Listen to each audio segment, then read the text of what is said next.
Salut les amis, il fait encore un temps magnifique, franchement j'en ai marre. Non, bien sûr, je plaisante. Donc aujourd'hui je vais vous présenter un tour automatique qui est vraiment exceptionnel. Alors avant tout, je l'ai découvert sur la chaîne de Mika de 100 tours de magie, que beaucoup d'entre vous connaissent, qui lui-même l'a trouvé sur la chaîne de Laura Chips, qui est une magicienne italienne. Voilà, que peut-être certains d'entre vous connaissent aussi et qui a un paquet de bons tours automatiques. Donc celui-ci, franchement, quand je l'ai vu, je me suis dit bon, ben, ce tour c'est un génocide, c'est un vrai petit génocide, donc j'ai envie de le faire, hein, et puis éventuellement je ferai aussi un tuto. Pour cet effet, le spectateur doit mettre les dés dans son gobelet, comme ça, le touiller, le retourner, prendre connaissance du chiffre, et ensuite compter le nombre de cartes qui correspondent à ce chiffre et les mettre de côté. D'accord ? Donc je recommence. Et le magicien, lui, se retourne pendant ce temps-là. Donc, il touille, boum, il retourne. Il prend connaissance de son chiffre, c'est un 7. Un 2 et un 5. Je vous rappelle que ça, le magicien ne le sait pas. Donc, il a trouvé un 7. Il le recache ici. Et tant que le magicien a toujours le dos tourné, il va faire 1, 2, 3, 4, 5, 6, 7. Dans sa tête, en secret. 7 cartes. Le magicien se retourne. Et il demande au spectateur d'ensuite de couper le jeu où il en a envie et de lui donner la partie supérieure du jeu. Donc, le spectateur s'exécute, il coupe le jeu ici et le magicien prend cette moitié. Il lui explique qu'il va faire une prédiction avec une carte et qu'il va faire ça sous la table.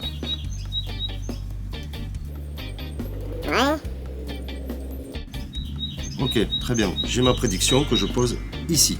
Ok ? Ensuite, il donne comme consigne au spectateur de prendre son petit paquet et de le mélanger comme ça, d'accord ? Comme il le veut. Et quand il estime que c'est bon, il prend connaissance de la carte du dessous, qui est ici la dame de trèfle, ok ? Il pose ici, il prend ensuite ce petit tas ici, il le mélange un petit peu. Et ensuite prend le tas du magicien et le mélange un petit peu, comme ça aussi. Très bien. Ensuite, il prend son paquet, il le met ici et pour bien perdre le tout, il met le jeu du magicien par-dessus, la partie du magicien plutôt. Donc, nous voici dans cette situation. Moi, le magicien, je vais essayer d'établir une connexion avec tout ce qui s'est passé ici. Donc, pour ce faire, je vais distribuer les cartes.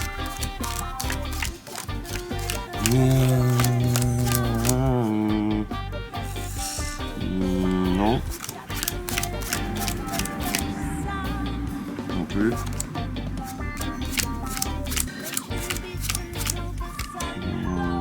Ouais, je crois que là c'est bon. Ok, j'ai plus besoin de ce tas ici. Et maintenant nous allons prendre connaissance de la carte prédiction que j'ai déposée, qui n'est autre qu'un 7. Ça veut dire donc que j'ai deviné que le spectateur avait été tombé sur un 7 avec ses dés. Mais si je vous disais que je sais exactement où se trouve la sélection du spectateur, que je n'ai pourtant pas vu normalement, et qu'en plus de ça, je le sais grâce aux dés, parce que si je retourne les faces des dés opposés, ici on a un 2 et un 5, et qu'est-ce qu'il y a de l'autre côté ? Il y a également un 2 et un 5. Ce qui veut dire que le spectateur peut prendre ces cartes ici et compter 7 cartes.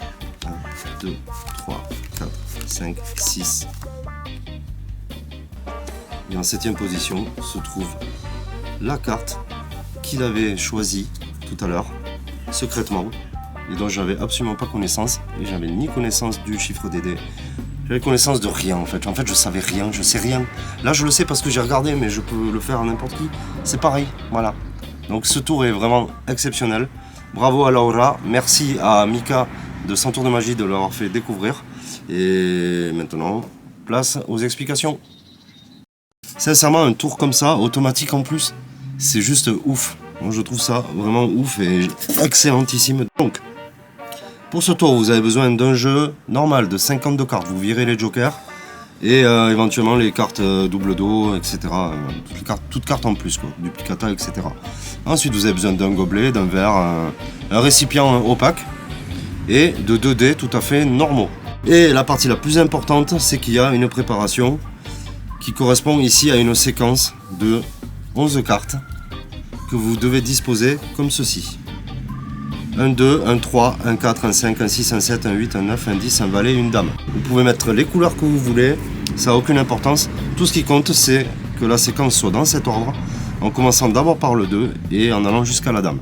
Donc vous posez dans cet ordre-là. 2, 3, 4, 5, 6, 7, 8, 9, 10, valet, dame. Une fois que vous avez fait ce petit stack, vous prenez votre jeu et vous allez prendre 12 cartes que vous allez poser par-dessus cette séquence. Ça peut être n'importe quelle carte, on s'en fout. 1, 2, 3, 4, 5, 6, 7, 8, 9, 10, 11, 12. Et cet ensemble de cartes, vous le prenez, vous le mettez sur le jeu. Et là, vous êtes prêt à commencer.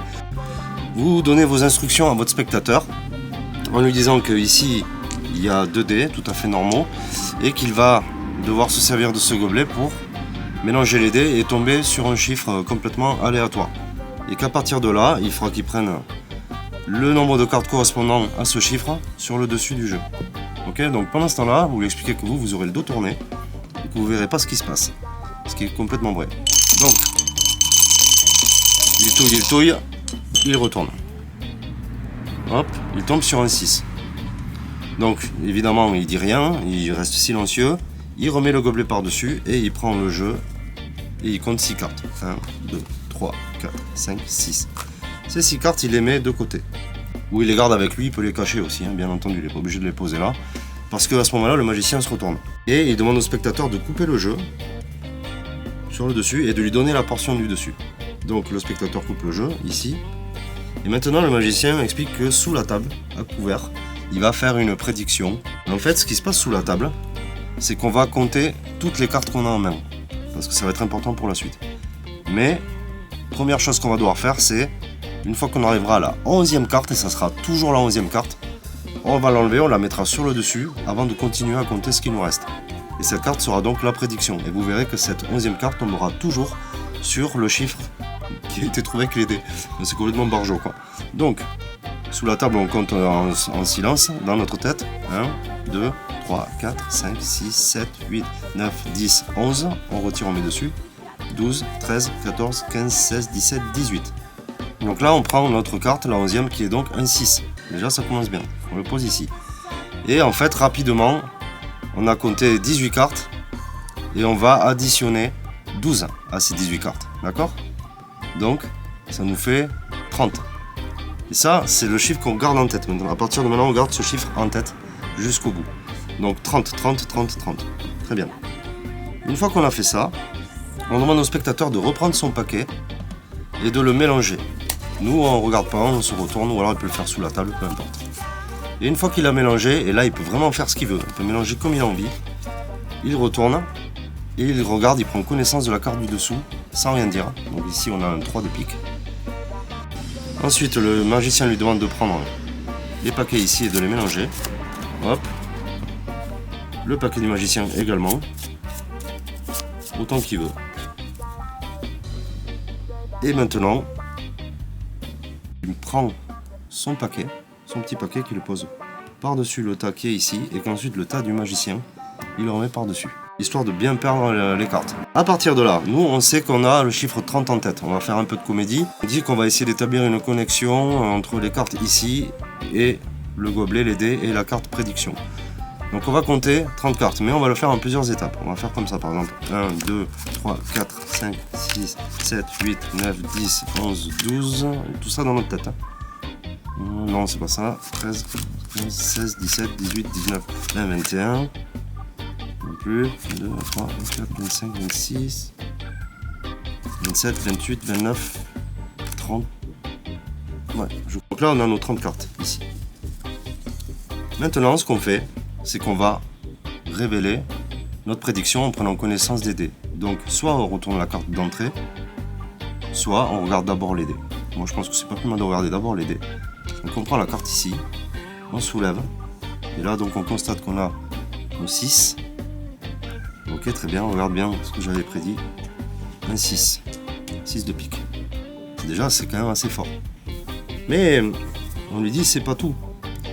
Tout à l'heure, tu avais pris connaissance d'une carte dont je ne sais absolument rien. Et bien figure-toi que cette carte, je l'ai placée à une certaine position. Et tu vas peut-être pas me croire. Mais si on prend les dés ici, le 1 et le 5, et qu'on les retourne, on a un 2 et un 6. Donc ça nous fait 8. Prends le jeu de cartes, distribue 8 cartes. 1, 2, 3, 4, 5, 6, 7. Et là on peut révéler qu'en 8ème position se trouve le 3 de pique. La carte qui a été choisie à notre insu. Franchement ce tour, c'est de la tuerie, oui ou non? C'est juste une tuerie, ça défonce. Voilà, exceptionnel. Et il y a également une petite spécificité dont j'ai failli oublier de vous parler. Mais si le chiffre qui a été trouvé par le spectateur est un 7, je ne sais pas si vous avez déjà remarqué sur des dés, si vous prenez un 5 et un 2, vous retournez, vous obtenez de nouveau un 5 et un 2, ok. Si c'est un 6 et un 1, ben vous retournez, vous allez obtenir également un 6 et un 1. En fait, grosso modo, chaque fois que vous faites 7 avec des dés, si vous prenez la face opposée, ça fera toujours 7, d'accord. Donc ça c'est ouf, voilà. Si le chiffre qui a été trouvé avec les dés au départ c'est 7, vous savez déjà que la carte est en 7ème position, vous n'avez pas besoin de retourner les dés et de dire, vous voyez là ça fait 7 aussi, etc. Vous pouvez direct squeezer cette étape et passer à la révélation. Par exemple, la présentation, ça serait un truc du style. On a fait notre prédiction, on a posé la carte sur le vert ici, qui est un 7 donc. Et à partir de là, hop, on révèle les dés, un 7, que notre carte c'est un 7. Et le 7 étant un chiffre magique, ben, on peut tendre le jeu au spectateur, lui dire, tiens, vas-y, regarde, compte jusqu'à la 7ème carte, et tu verras que ta carte est en 7ème position. Donc voilà, une petite précision qui peut aider pour la présentation selon vos préférences. J'espère que vous avez bien compris, je vous laisse revenir en arrière si besoin. Moi je remercie Mika d'avoir partagé ce tour, donc de la chaîne 100 tours de magie. Allez y faire un tour, il a plein de super tours automatiques, surtout en ce moment, je trouve qu'il a beaucoup de très bons tours. Et ensuite évidemment bravo à Laura Chips, je vais la faire en italien. Laura, tuo gioco è perfetto, meraviglioso. Grazie mille. Je vous laisse là-dessus avec une petite touche d'italien et de soleil. Oh sole mio! Et je vous dis, ci vediamo alla prossima. Ciao!